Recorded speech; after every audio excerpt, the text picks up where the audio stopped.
সে যদি এখন বিয়ে করতে চায় তাহলে তার বড় বউয়ের অনুমতি ছাড়া তো আর বিয়ে করতে পারবে না। আর বড় বউ যদি সম্মতি দেয় সেই ক্ষেত্রে আমি রাজি আছি, সে যদি নিতে চায়। আসসালামু আলাইকুম প্রিয় গাইস, কেমন আছেন সবাই? আশা করি ভালো আছেন। আমরা চলে আসলাম সেই আবারও অন্তরাপুর কাছে। অন্তরাপুর মুখ থেকে আবারও কিছু কথা শুনবো। আসসালামু আলাইকুম। ওয়ালাইকুম আসসালাম। আপু কেমন আছেন? জি আলহামদুলিল্লাহ ভালো। আপু আপনি তো এর আগেও আমাদের ভিডিওতে আসছিলেন, আপনি কি কোনো সাড়া পাইছেন এখনো? না, আমি এখনো কোনো সাড়া পাই নাই। ও আচ্ছা, এখনো কোনো সাড়া পান নাই। আচ্ছা আপু, আপনার ফ্যামিলি তো যে আপনার শুধু মা আছে তাই না? হ্যাঁ, আচ্ছা, আপনার ফ্যামিলিটা এখন কিভাবে চলে? অনেক কষ্ট করে টুকটাক হাতের কাজ টাজ কইরা তারপরে যা কিছু পাই ওইটুকু দিয়ে আর কি কষ্ট করে মারি নিয়ে চলি।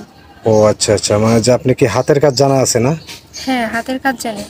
ও আচ্ছা আচ্ছা, তাহলে বুঝতে পারছি। যাক ভালো, যে টুকটাক মাকে নিয়ে চলতেছেন। আপনার মা কি যে সে কোনো কাজ করতে পারে? হ্যাঁ, এমনি কাজকর্ম করতে পারে, আম্মু হাতের কাজ করতে পারে। ও আচ্ছা আচ্ছা। আচ্ছা, আপনি এর আগে ভিডিওতে আসছিলেন, কোনো সাড়া পান নাই।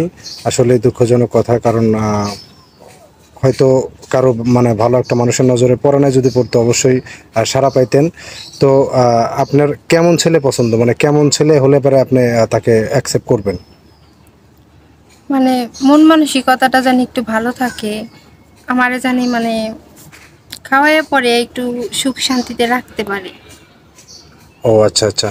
আচ্ছা, এমনও ভাই আছে যারা প্রবাসে থাকে, তাদের অলরেডি ওয়াইফ একটা আছে, দ্বিতীয় স্ত্রী ওয়াইফ করার জন্য, দ্বিতীয় বউ করার জন্য আপনাকে নিতে চায়।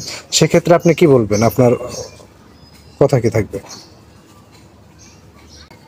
সে যদি এখন বিয়ে করতে চায় তাহলে তার বড় বউয়ের অনুমতি ছাড়া তো আর বিয়ে করতে পারবে না।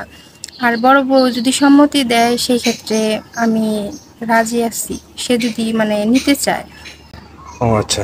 না, আবার অনেক ভাইরা আছে, তাদের বউ নাই কিন্তু তাদের বাচ্চা আছে, হয়তো বউ তাদেরকে রেখে চলে গেছে, বাচ্চাটা রেখে গেছে। সেক্ষেত্রে তার বাচ্চাটা দেখাশোনার জন্য, তাকে একটু দেখাশোনার জন্য আপনাকে পছন্দ করলো। সেক্ষেত্রে কি আপনি কি তাকে বিয়ে করতে রাজি আছেন?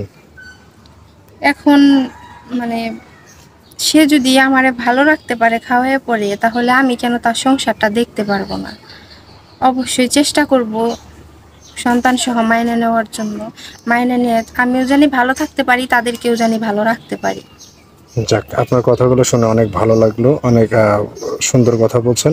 তো আপনার সাথে যোগাযোগ করবে এরকম কোনো যে পরিস্থিতি আছে? আপনার সাথে যোগাযোগ করবে কিভাবে? যদি আপনাকে ভালো লেগে থাকে, আপনার সাথে যোগাযোগ করতে চাবে, আপনার সাথে যোগাযোগ করবে কিভাবে? আমার তো ভাইয়া ফোন নাই, আমার সাথে যদি যোগাযোগ করতে চায় তাহলে সেই ক্ষেত্রে যে ভাইয়ার কাছে আসছি এই ভাইয়ার নাম্বারে ফোন দিলেই উনি আমাদের বাসায় যাইতে পারবে। প্রিয় দর্শক বন্ধুরা, আপনারা মেয়েটির কথা শুনলেন। আসলে খুব অসহায়, কারণ তার বাবা নাই, মা আছে, তার মাকে নিয়ে খুব কষ্টে দিন কাটাচ্ছে। তো যদি এই আপুটাকে কারোর ভালো লেগে থাকে তাহলে অবশ্যই আমাদের স্ক্রিনে দেওয়া নাম্বারটিতে যোগাযোগ করবেন। আমাদের স্ক্রিনে দেওয়া নাম্বারটিতে হোয়াটসঅ্যাপ ইমো পাবেন। আর কেউ ভিডিও কল দেবেন না, অডিও কল দেবেন। ভিডিও কল দিলে ব্লক মারতে বাধ্য হবো। সবাই ভালো থাকবেন, সুস্থ থাকবেন।